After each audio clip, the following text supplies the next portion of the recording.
சபரிமலைக்கு போகும் பக்தர்கள் தலையில் இருமுடி ஏன் சுமக்கிறார்கள் தெரியுமா? பந்தளம் மன்னர் ராஜசேகரர் குடும்பம் அமைதியுடன் இருந்தது.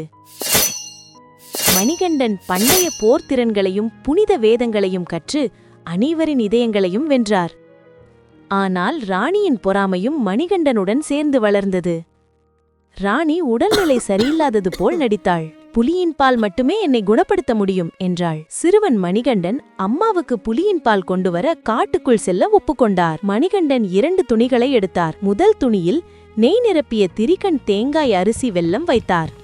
2ஆம் துணியில் பயணத்திற்கான உணவு தண்ணீர் வைத்தார். 2ஐயும் இருமுடியாக முடிந்தார். இருமுடியை தலையில் சுமந்து புறப்பட்டார்.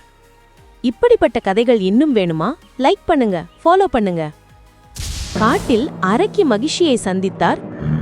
கடும் போரில் மணிகண்டன் தெய்வீக சக்தியால் மகிஷியை வீழ்த்தினார். இந்திரன் புலி வடிவத்தில் வந்தார். புலிகளுடன் அரண்மனைக்கு திரும்பினார். இருமுடி சுமப்பது என்பது நம் பாரங்களை அன்புடனும் பக்தியுடனும் கடவுளிடம் சமர்ப்பிப்பதாகும். பக்தியுடன் அவற்றை தாங்கும் போதே வெற்றி நிச்சயம்.